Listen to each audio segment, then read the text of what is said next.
అందరికీ నమస్కారం. TRS party ఈ గ్రేటర్ హైదరాబాద్ ఎన్నికల్లో అందరికంటే ముందు క్యాండిడేట్ల ఎంపిక పూర్తి చేయడమే కాకుండా అందులో ఇందాక పెద్దలు కేశవరావు గారు, డి శ్రీనివాస్ గారు చెప్పినట్టు సామాజిక సమతూకాన్ని కూడా గతంలో ఎన్నడూ లేని విధంగా వారిద్దరు కూడా విశేషమైన అనుభవం కలిగిన వాళ్ళు, మరి దశాబ్దాల పాటు ఎన్నికలు ఎన్నో చూసిన వారు చెప్తున్న మాట, ఇంత చక్కటి బ్యాలెన్స్ను గతంలో ఏనాడు కూడా మేము చూడలేదు అని వారు చెప్తున్న మాట, వారి అనుభవపూర్వకంగా చెప్తున్న మాట. ఆ రకంగా అందరికంటే ముందు అభ్యర్థుల ఎంపికను పూర్తి చేసుకున్నాం. ఎన్నికల ప్రచారాన్ని అందరికంటే ముందు ప్రారంభించాం. ఈరోజు ఎన్నికల మేనిఫెస్టోను కూడా అందరికంటే ముందే విడుదల చేశాం. ఇదే పద్ధతిలో రాబోయే వారం 10 రోజుల పాటు ప్రచారాన్ని కూడా ఉధృతంగా చేస్తాం. మేము అనుకున్న లక్ష్యం ఏదైతే ఉన్నదో, గతంలో అన్ని పార్టీల పాలన హైదరాబాదులో దాని పర్యవసానాలను ప్రజలు చూశారు. మజ్లిస్ కానీ, కాంగ్రెస్ కానీ, తెలుగుదేశం, బీజేపీ కానీ అందరికీ కూడా బల్దియా మీద ప్రజలు అవకాశం ఇచ్చున్నారు. కాబట్టి వారందరి పరిపాలన చూసిన తర్వాత ఈరోజు టీఆర్ఎస్కు ఒక అవకాశం ఇచ్చి హైదరాబాద్ పురోగమనంలో, హైదరాబాద్ అభివృద్ధిలో భాగస్వాములు కావాలని తోటి హైదరాబాదీలందరినీ కూడా ఆహ్వానిస్తూ ఈ మేనిఫెస్టోను రూపొందించడం జరిగింది. ప్రధానంగా ఇందులో మీరు చూసినట్టయితే మౌలికమైన అవసరాలు, ఎందుకంటే నేల విడిచి సాము చేయకుండా అధికారంలో ఉన్న పార్టీ ఏం చెప్పినా బాధ్యతతో, జవాబుదారితనంతో చెప్పాలన్న ఉద్దేశంతో మేము ప్రజలు కోరుకునే మౌలికమైన అవసరాల మీదనే దృష్టి పెట్టినట్టుగా స్పష్టంగా ఇందులో మీకు కనబడుతుంది. ఉదాహరణకి మీరు చూసినట్టయితే ఒక అంతర్జాతీయ నగరంగా ఎదగడానికి అన్ని హంగులు ఉన్న హైదరాబాద్ మహానగరం, కానీ బేసిక్స్ విషయంలో కనుక జాగ్రత్తలు తీసుకోకపోతే, మౌలికమైన అవసరాల విషయంలో జాగ్రత్తలు తీసుకోకపోతే మనం అనుకున్న స్థాయికి అనుకున్నంత వేగంగా ఎదగలేమన్న ఉద్దేశంతో ఈరోజు అన్ని రకాల అవసరాలను కూడా ఇందులో పొందుపరచడం జరిగింది. మళ్ళీ మాట ఇస్తే తప్పకూడదు, ఎందుకంటే రాష్ట్ర ప్రభుత్వంలో అధికారంలో ఉన్నాం కాబట్టి జవాబుదారీతనంతో మరి ఇందులో చేయగలిగిన హామీలే ఇవ్వాలన్న ఉద్దేశంతో వాటిని మాత్రం ఇవ్వడం జరిగింది. ముందుగా ఒక విశ్వనగరంగా ఎదగాలి అంటే మౌలికమైన అవసరాలు ఉండాలి. అందులో ప్రధానంగా పురపాలన, మున్సిపల్ అడ్మినిస్ట్రేషన్ అంటేనే పురపాలక సంఘం, పురపాలక విభాగం అంటారు. మరి పురపాలనలో పౌరుల భాగస్వామ్యాన్ని పెంచే దిశగా ముఖ్యంగా ఇందులో ఫోకస్ పెట్టడం జరిగింది. పౌరుల భాగస్వామ్యాన్ని పెంచే దిశగా పౌరులను మరి వారికి అదేవిధంగా అధికార యంత్రాంగాన్ని, అదేవిధంగా పరిపాలనా యంత్రాంగాన్ని వారికి జవాబుదారీతనాన్ని చేసే విధంగా పరిపాలనలో పౌర భాగస్వామ్యం అనే ఒక ప్రధానమైన సూత్రాన్ని తీసుకోవడం జరిగింది.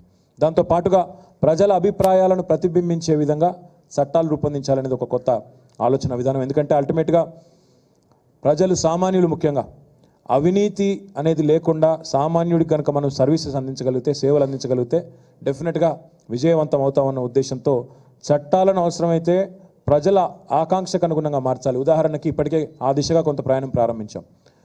మున్సిపల్ అడ్మినిస్ట్రేషన్లో జిహెచ్ఎంసీలో ఎవరైనా ఇల్లు కట్టుకుంటే ఒక ఆక్యుపెన్సీ సర్టిఫికేట్ ఇవ్వడం అనేది గతంలో ఒక ప్రహసనంగా నెలల తరబడి ఆఫీసుల చుట్టూ తిరిగే ఒక కార్యక్రమం ఉండేది. తెలంగాణ ప్రభుత్వం ఒక కీలకమైన విప్లవాత్మకమైన నిర్ణయం తీసుకున్నది. 15 రోజుల్లో ఆక్యుపెన్సీ సర్టిఫికేట్ ఇవ్వాలి, ఇవ్వకపోతే 16వ రోజు ఖచ్చితంగా ఇచ్చినట్టే, deemed to have been given. అదే రకంగా ఏ అధికారి అయితే జాప్యానికి బాధ్యుడో ఆయనకు 500 రూపాయల జరిమానా అనే సూత్రాన్ని ఇప్పటికే క్యాబినెట్లో ఆమోదించాం, దాన్ని తీసుకొచ్చాం. అదే రకంగా రేపటి రోజున పరిపాలనా యంత్రాంగంలో చాలా రకాల మార్పులు ప్రజల అభిప్రాయాలు ప్రతిబింబించే విధంగా ఉండాలని, చట్టాలు కూడా వారికి అనుగుణంగా ఉండాలనే ఉద్దేశంతో అది కూడా పొందుపరచడం జరిగింది. మౌలికమైన అవసరాలంటే తాగునీరు ఇంటింటికి ప్రతి మనిషికి 150 లీటర్ల తాగునీరు అందించాలి. ఇది మిషన్ భగీరథ ద్వారా ఇప్పటికే ప్రారంభించాము ఆ ప్రక్రియ. మరి గోదావరి ఫేజ్ 1ని, కృష్ణా ఫేజ్ 3ని యుద్ధ ప్రాతిపదికన పూర్తి చేయడమే కాకుండా శివారు మున్సిపాలిటీలైన ఉప్పల్, కాప్రా, మన మల్కాజ్గిరి, కుత్బుల్లాపూర్, రాజేంద్రనగర్, షేర్లింగంపల్లి ఈ మున్సిపాలిటీలన్నింటిలో కూడా మరి 1900 కోట్ల రూపాయలతో మళ్ళీ ఇంకొక 30 లక్షల మందికి మంచినీరు ఇవ్వడానికి ఇప్పటికే కార్యక్రమాలు ప్రారంభించాం. అదే రకంగా స్ట్రాటజిక్ రోడ్ డెవలప్మెంట్ ప్లాన్ పేరుతో ఏ రకంగా రాబోయే రోజుల్లో 20,000 కోట్ల రూపాయలతో మరి గ్రిడ్ సెపరేటర్లు కానీ, జంక్షన్ ఇంప్రూవ్మెంట్స్ కానీ, వైట్ టాప్ రోడ్స్ కానీ, స్కైవేస్ కానీ ఇవన్నీ కూడా ఏ రకంగా చేయబోతా ఉన్నామో స్పష్టంగా అందులో సంఖ్యలతో సహా, అంకెలతో సహా ప్రకటించాం. ఎన్ని కిలోమీటర్లు ఎప్పుడు చేస్తామనేది కూడా స్పష్టంగా చెప్పాం. ఔటర్ రింగ్ రోడ్ ఏదైతే ఉన్నదో ఇంకా అసమగ్రంగా ఉంది, పూర్తి చేయలేదు. దాన్ని కూడా మరి ఈ ఏడాది చివరి నాటికే స్పష్టంగా పూర్తి చేస్తామనేది కూడా ఈ మేనిఫెస్టోలో పొందుపరచడం జరిగింది. అదే రకంగా నిన్న పత్రికల్లో కూడా, ఈరోజు పత్రికల్లో కూడా వచ్చింది, మూసీ తీరం వెంబడి ఒక 6 లేన్ల ఎక్స్ప్రెస్ వే ఏదైతే ఉన్నదో దానికి సంబంధించి కూడా 42 కిలోమీటర్ల మార్గాన్ని మరి ఇప్పటికే డిపిఆర్ తయారవుతా ఉంది. దానికి సంబంధించి కూడా ఇందులో వాగ్దానం ఇవ్వడం జరిగింది. నిరంతర విద్యుత్ తెలంగాణ ప్రభుత్వం వచ్చిన తర్వాత సాధించిన అతి గొప్ప విజయం. గతంలో మరి పారిశ్రామికవేత్తలు వారానికి 2 రోజులు పవర్ హాలిడేలు ఉన్న సందర్భంగా ఆ పరిస్థితి నుంచి బయటపడి ఈరోజు 24 గంటల కరెంట్ హైదరాబాద్లో ఉన్నది అంటే దానికి ఈ ప్రభుత్వ సమర్థత, కేసీఆర్ గారి కార్యదక్షతనే కారణం. కానీ దానితో సంతృప్తి చెందకుండా హైదరాబాద్ మహానగరానికి సంబంధించినంత వరకు ఒక పవర్ ఐలాండ్ అంటే 4 వైపులా హైదరాబాద్కు సబ్స్టేషన్లు ఏర్పాటు చేయడం, ఒకటి ఫెయిల్ అయినా ఇంకొక దాని నుంచి మనం సప్లై చేసే విధంగా రెప్పపాటు కూడా కరెంటు పోకుండా దాదాపు 2,000 కోట్ల రూపాయలతో సుమారుగా మరి ఈ కార్యక్రమాన్ని కూడా చేస్తాము. ఇప్పటికే ఆ కార్యక్రమాన్ని ప్రారంభించిన విషయాన్ని కూడా ఇందులో చెప్పాం. దాంతోపాటు ఇంధన పొదుపుకు సంబంధించి ఎనర్జీ ఎఫిషియన్సీ పెంచడానికి ఎల్ఈడి లైట్స్ కూడా ఇళ్లలో కానీ స్ట్రీట్ లైట్స్ కానీ దానికి సంబంధించి కూడా స్పష్టంగా ఇందులో చెప్పడం జరిగింది. సాంప్రదాయేతర వనరులు రెన్యూవబుల్ ఎనర్జీకి సంబంధించి కూడా స్పష్టమైన విధానాన్ని హైదరాబాద్కి సంబంధించినంత వరకు ఇందులో ప్రకటించడం జరిగింది.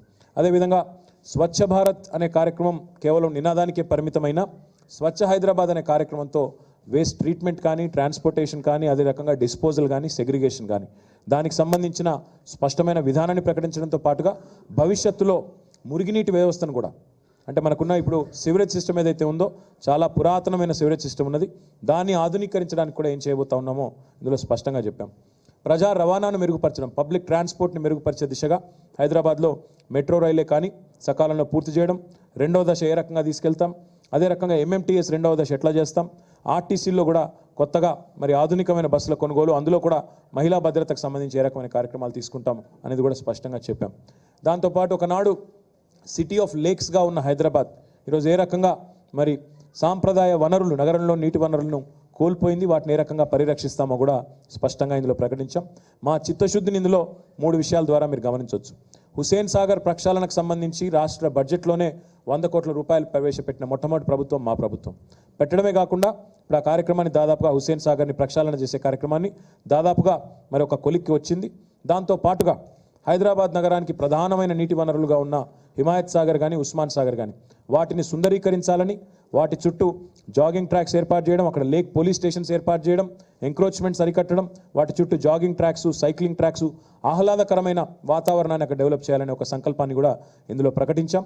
తద్వారా నగర వాసులకు వారికి ఒక పిక్నిక్ స్పాట్ కింద, ఒక రిలీఫ్ పాయింట్ కింద వీటిని డెవలప్ చేయాలని ఒక ప్రణాళికకు నడుం బిగించాం.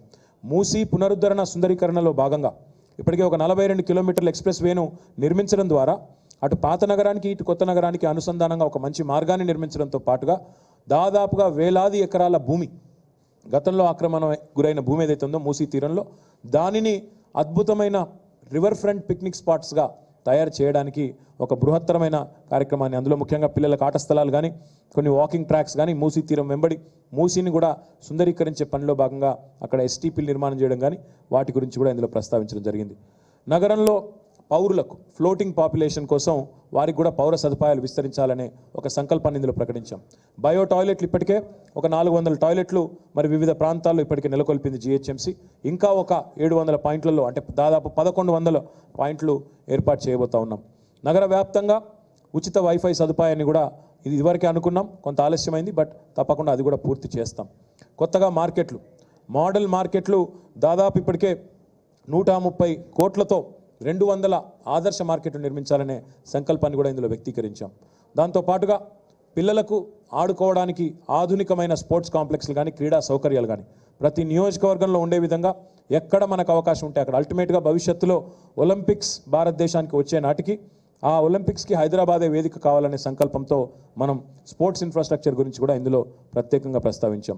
నూతనంగా హైదరాబాద్ నగరంలో పర్యావరణ హితంగా ఉండడానికి, ప్రజల ఆరోగ్యాన్ని బాగు చేయడానికి కొత్తగా సైక్లింగ్ ట్రాక్స్ సంబంధించి కూడా మరి ఇందులో ప్రైవేట్ పబ్లిక్ పార్ట్నర్షిప్లో ఏర్పాటు చేస్తామనే ఒక లక్ష్యాన్ని కూడా ప్రకటించాం. కొత్తగా పిల్లల కోసం గ్రంథాలయాలు, అదేవిధంగా కొత్తగా ఆడిటోరియంస్ కూడా మరి వివిధ ప్రాంతాల్లో నిర్మించాలని సంకల్పించాం. ఇవన్నీ కూడా ప్రజలకు పౌర సేవలు అందించే క్రమంలో వివిధ మౌలిక వసతులకు సంబంధించి. అదే రకంగా పెద్దవాళ్ళు చనిపోయినప్పుడు వారి అంత్యక్రియలు గౌరవంగా జరిగే విధంగా శ్మశానాలను కూడా ఆధునీకరించాలి, అన్ని మతాలకు సంబంధించి కూడా ఆధునీకరించాలి. మహాప్రస్థానం ఏదైతే ఇక్కడ ఒకటి ఉన్నదో జూబ్లీహిల్స్లో, అదే పద్ధతిలో పబ్లిక్ ప్రైవేట్ భాగస్వామ్యంలో దాదాపు కొత్తగా ఒక 36 శ్మశాన వాటికలు కూడా నిర్మాణం చేయాలని ఆలోచన ఈ ప్రభుత్వం వ్యక్తం చేస్తూ ఉంది, పార్టీ వ్యక్తం చేస్తూ ఉంది. హరితహారం కార్యక్రమం కింద హైదరాబాద్ మహానగర పరిధిలో ఒక 10 కోట్ల మొక్కలను కూడా పెంచాలనే లక్ష్యాన్ని కూడా ఇందులో ఎంచుకున్నాం. బొటానికల్ గార్డెన్ గతంలో కమర్షియల్ అవసరాల కోసం ఇవ్వాలని గత ప్రభుత్వాలు తలపెడితే బయోడైవర్సిటీని పెంచే దిశగా బయోడైవర్సిటీకి కేంద్రంగా బొటానికల్ గార్డెన్ని ఎన్వైరన్మెంటల్ ఫ్రెండ్లీగా ఉంచేదానికి నగరంలో లంగ్ స్పేసెస్ని కాపాడేదానికి మనం సంకల్పాన్ని కూడా ఇందులో వ్యక్తం చేయడం జరిగింది. వాతావరణ కాలుష్యం కానీ, శబ్ద కాలుష్యం కానీ, నీటి కాలుష్యం కానీ, వాయు కాలుష్యం కానీ వీటన్నిటికీ సంబంధించి ఒక స్పష్టమైన విధానాన్ని, స్పష్టమైన ఆలోచన ధోరణిని కూడా ఇందులో ప్రకటించాం. వాటర్ హార్వెస్టింగ్ పిట్స్ ఏవైతే ఉండాలో ప్రతి అపార్ట్మెంట్లో, ప్రతి ఇంట్లో నీటి సంరక్షణకు సంబంధించి, ఎందుకంటే గడ్డు కాలం వచ్చినప్పుడు ఇవన్నీ అత్యవసరమైన వస్తువులు కాబట్టి వాటిని కూడా ఇందులో చెప్పాం. సేఫ్ సిటీగా, అల్టిమేట్గా హైదరాబాద్ ఒక క్లీన్, గ్రీన్, సేఫ్, స్మార్ట్ సిటీగా, ఒక లివబుల్ సిటీగా ఉండాలన్న ఉద్దేశంతో అంతా కూడా చాలా వివరంగా ఈ మేనిఫెస్టోలో పొందుపరచడం జరిగింది. సేఫ్ సిటీ అనే కాన్సెప్ట్లో భాగంగా మరి పోలీస్ యంత్రాంగానికి ఇప్పటికే ఇచ్చిన వారికి ఆధునికమైన పోలీస్ వాహనాలు కానీ, వారికి ఆధునికమైన అమ్యునిషన్ కానీ, దాంతో పాటుగా మరి safe and smart colonies program కూడా ఇందులో చేస్తామనే ఒక విషయాన్ని కూడా స్పష్టంగా ప్రకటించాం. అదే రకంగా ఒక world class command and control సెంటర్కి ఇప్పటికే ముఖ్యమంత్రి గారు శంకుస్థాపన చేశారు, అది కూడా జరుగుతుంది. అదే రకంగా మరి పౌరుల కోసం ఈ సీసీటీవీ ప్రాజెక్ట్స్ 1,00,000 సీసీ కెమెరాలను మొత్తంగా హైదరాబాద్ నగర వ్యాప్తంగా డిప్లాయ్ చేయాలని, ట్రాఫిక్ పోలీస్ని కూడా వారికి ప్రత్యేకంగా వారిని గమనించి గుర్తించి వారికి అదనపు అలవెన్స్ ఇవ్వడంతో పాటుగా ట్రాఫిక్ పోలీస్ని కూడా ఫ్రెండ్లీగా, అంటే వాహనదారులకు ఫ్రెండ్లీగా ఉండే విధంగా బాడీ వార్న్ కెమెరాస్ కూడా వారికి ఇచ్చిన మొట్టమొదటి ప్రభుత్వం భారతదేశంలో తెలంగాణ ప్రభుత్వం. పోలీసింగ్ని ఫ్రెండ్లీ పోలీసింగ్ చేయాలి, ఎంప్లాయీస్ని ఫ్రెండ్లీగా ప్రజలతో ఉండే విధంగా చేయాలి, ఇది మా లక్ష్యం. బాడీ వార్న్ కెమెరాస్ కూడా ఇచ్చి వారు ఏ రకంగా ప్రజలతో ప్రవర్తిస్తూ ఉన్నారు అనేది కూడా మనం ఇందులో ఒకటి కూడా పెట్టుకున్నాం. దాంతోపాటు మహిళా భద్రతకు పెద్దపీట వేసిన ప్రభుత్వం తెలంగాణ ప్రభుత్వం. షీ టీమ్సే కానీ, షీ షటిల్సే కానీ, షీ క్యాబ్సే కానీ, మహిళా పోలీస్ స్టేషన్లే కానీ, మహిళలకు పోలీసుల్లో 33% రిజర్వేషన్లు ఇవ్వడమే కానీ, ఇవన్నీ కూడా ఇప్పటికే పోలీస్ నియామకాల్లో 33% రిజర్వేషన్లు ఇవ్వడమే కానీ ఇవన్నీ ఇప్పటికే చేస్తూ ఉన్నాం. ఇవన్నీ కూడా ఇందులో పొందుపరచడం జరిగింది. ఇక సంక్షేమ రంగంలో ఇప్పటికే భారతదేశానికి ఆదర్శంగా ఉన్నాం. సంక్షేమ రంగంలో మీరు చూసినట్టయితే హైదరాబాద్ మహానగరంలో రాబోయే రోజుల్లో మొత్తంగా ఉన్న 1500 స్లమ్స్ ఏవైతే ఉన్నాయో, 1500 మురికివాడలు ఏవైతే ఉన్నాయో, అల్టిమేట్గా ఒక స్లమ్ ఫ్రీ సిటీగా హైదరాబాద్ను మార్చే క్రమంలో ఈ డబుల్ బెడ్రూమ్ ఇళ్ల నిర్మాణానికి రాబోయే 5 ఏళ్లలో 1,00,000 పైచిలకు ఇల్లు కట్టాలని, హైదరాబాద్ మహానగరంలో వీలున్న చోట ప్రతి చోట కూడా మనం ఈ కార్యక్రమాన్ని వెంటనే చేపట్టాలని కూడా నిర్ణయం తీసుకున్నాం. ఇక పేదలకు ఇప్పటికే 1,00,000 పైచిలకు పట్టాలు పంచాం. ఆసరా, అదే రకంగా రేషన్ బియ్యం, ఇవన్నీ కూడా ఇప్పటికే చేస్తున్న కార్యక్రమాలు, ఇవన్నీ కూడా ఇందులో పొందుపరచడం జరిగింది. అల్టిమేట్గా ఒక మాటలో చెప్పాలంటే ఈ ఇందాక పెద్దలు కేశవరావు గారు చెప్పినట్టు దిస్ ఇస్ హైదరాబాదీల మేనిఫెస్టో. ఇది హైదరాబాద్ ప్రజల ఆకాంక్షను ప్రతిబింబించే, హైదరాబాద్లోని సామాన్యుడి వారు కోరుకుంటున్న అవసరాలను ప్రతిబింబించే ఒక మేనిఫెస్టోను నేల విడిచి సాము చేయకుండా ఖచ్చితంగా చేయగలిగినవి. ఎందుకంటే ప్రభుత్వంలో ఉన్నాం, బాధ్యతతో కూడిన మాటలు చెప్పాలి తప్ప బాధ్యతారాహిత్యమైన మాటలు చెప్పకూడదన్న ఉద్దేశంతో చాలా స్పష్టంగా ఒక మరి ఆలోచనతో ఈ మేనిఫెస్టోను రూపొందించి హైదరాబాదీల అభిప్రాయాన్ని ప్రతిబింబించే విధంగా ఈ మేనిఫెస్టోని రూపొందించామని చెప్పి తెలియజేస్తూ, మరి మీడియా మిత్రులకు కూడా మా విజ్ఞప్తి, ఇప్పటికే మీరు గమనిస్తూ ఉన్నారు, అన్ని పార్టీల్లోనేమో గాంధీ భవన్కేమో తాళం వేసుకున్నారు. నిన్న మీరు చూశారు అర్ధనగ్న ప్రదర్శనలు, టీడీపీ ఆఫీస్లో, బీజేపీ ఆఫీస్లో అర్ధనగ్న ప్రదర్శనలు జరుగుతూ ఉన్నాయి. టికెట్లు అమ్ముకున్నారని అక్కడ గొడవలు జరుగుతూ ఉన్నాయి. ఏ గొడవలు లేకుండా మీకు రావడానికి పోవడానికి కూడా బ్రహ్మాండంగా ఉన్నది ఈరోజు ఏకైక కార్యాలయం టీఆర్ఎస్ కార్యాలయం. ఏ గొడవలు లేకుండా చాలా చక్కగా తాళాలు వేసుకోకుండా, టులెట్ బోర్డులు పెట్టుకోకుండా, ఎక్కడ అర్ధనగ్న ప్రదర్శనలు అట్లాంటి వాళ్ళు కనబడకుండా చాలా చక్కగా ఈరోజు ఆహ్లాదకరమైన వాతావరణంలో టీఆర్ఎస్ ప్రచారం చేస్తోంది.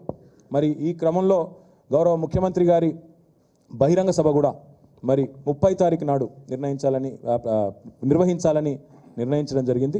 ప్లేసు మేము మళ్ళీ ప్రకటిస్తాం. పెరేడ్ గ్రౌండ్స్ అనుకుంటా ఉన్నాం. తుది అనుమతి రావాల్సి ఉంది. ఢిల్లీలో అనుమతి కూడా అప్లై చేసి ఉన్నాము.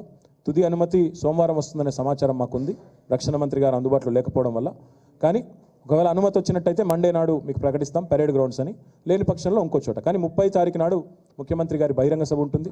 దాని నిర్వహణ కూడా ఒక ఛాలెంజ్గా తీసుకొని మరి లక్షలాది మందితో బహిరంగ సభను కూడా నిర్వహిస్తాం. ముఖ్యమంత్రి గారు కూడా ఒక బహిరంగ సభకే పరిమితం కావడానికి కారణం ఏంటంటే, ముఖ్యమంత్రిగా ఉన్నప్పుడు వారు రోడ్ షోలు నిర్వహిస్తే ప్రజలకు తీవ్రమైన అసౌకర్యం కలిగే అవకాశం ఉంది. ఎందుకంటే రక్షణ చర్యల పేరుతో ఎక్కడికక్కడ దిగ్బంధించడం, ఎక్కడికక్కడ ట్రాఫిక్ని డైవర్ట్ చేయడం, ఇవన్నీ జరుగుతాయి.